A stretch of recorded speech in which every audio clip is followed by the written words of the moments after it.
These geometric hearts are delicious gifts for Valentine's Day, anniversaries, or just because. And although they look stunning and stylish, they're surprisingly simple to make.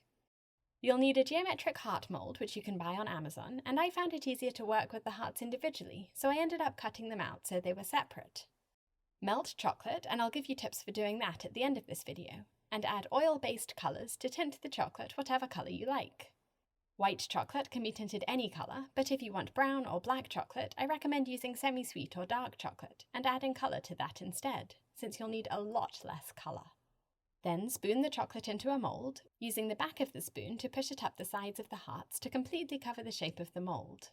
Pay attention to the top of the sides, resting your spoon there for a moment to let the chocolate build up, otherwise the chocolate will be very thin there. You can get really creative with this part, brushing edible glitter into the mould before adding the chocolate, or spooning in different colours of chocolate and swirling them for a marbled effect. A paintbrush is useful for details like this, since it's so much smaller than a spoon. Black chocolate makes these hearts look very dramatic, and using edible glitter on the mould first gives it some sparkle to make it look really glitzy. If you're enjoying this tutorial, please click the thumbs up button to like it, and subscribe to my channel for a new cake decorating tutorial every week. My favourite way to decorate these is with leopard print spots. Paint chocolate spots onto the mould using a paintbrush and let those set either at room temperature for about 30 minutes or in the fridge for about 5 minutes. Then use a darker colour to paint 2 lines around the spots, not completely outlining the spots. I'm using semi-sweet chocolate tinted with black gel for these. Let the chocolate set and then fill the moulds with your third colour of chocolate, typically the lightest colour. If you're using a light-coloured chocolate, it's a good idea to let this layer of chocolate set and then add another layer around the sides to make it a bit thicker so you don't see the filling through the chocolate. After the chocolate in the moulds has set, which takes about 15 minutes in the fridge, it's time to fill them. This is edible cookie dough, which is safe to eat raw, and the recipe is on BritishGirlBakes.com. Cake pop mixture works well too, which you can make by crumbling up cake scraps like the domes you've trimmed to level cake layers, and then add a little bit of frosting, enough so that the cake crumbs come together, but not so much so that all you can taste is the frosting and not the cake. Push the filling into the moulds to fill them, because if it's not packed tightly, the chocolate backing we're going to add next will seep down through any air pockets in the filling. Leave about 1/4 inch of space above the filling so that there's room for that next layer of chocolate. If you have time, put these back in the fridge so that the filling firms up and then you won't get crumbs in the chocolate you're about to spread on. Melt some more chocolate, spoon it over the hearts and spread it to cover the hearts.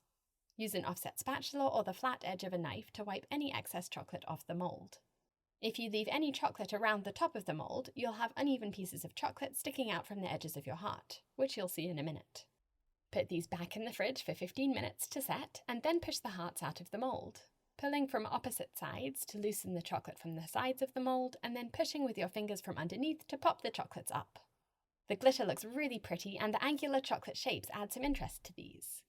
We're going to add details to cover any imperfections, like the filling you can see through the thin parts of this chocolate. I love how the leopard print looks. If you don't scrape off the excess chocolate around the mould, you'll see it now, and you can snap it off to tidy it up. For some finishing touches, spoon some melted chocolate into a ziploc bag and cut a tiny bit off one corner. Squeeze the chocolate out through it to drizzle it over a section of the heart, to add detail and to cover up any air pockets or dents, or parts where you can see the filling through the chocolate. You can press sprinkles onto this chocolate drizzle while it's still melted and sticky. The more you cut off the corner of your Ziploc bag, the thicker the chocolate drizzle. If you cut off a tiny amount and squeeze with a lot of pressure, you'll create wavy lines, which look really pretty. You can add even more glitter now if you like, and if you're going to give these away as presents, you should definitely make an extra one for yourself to try. The crunch of the chocolate is really satisfying, and the chocolate pairs well with both the edible cookie dough and the cake pop mixture.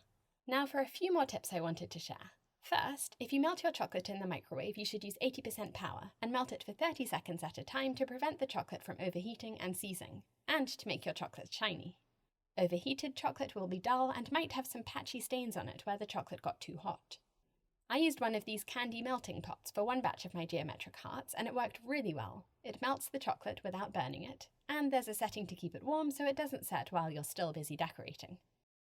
If you're not sure how much chocolate to melt, fill your molds with chocolate chips or chopped up chocolate, and that will be how much you need because it will melt down to be much less than this, which leaves room for the filling. This is a great project to do if you only have short amounts of free time, because you can do it in stages. You don't need a large chunk of time to complete the entire process from start to finish in one go. I hope you make these and enjoy them, or surprise someone else with them. Please tag British Girl Bakes in your photos on Instagram so I can see how you decorate yours. You'll find all of my recipes and tutorials on britishgirlbakes.com and my free course on 10 frosting techniques, as well as lots of other online courses. Thanks for watching!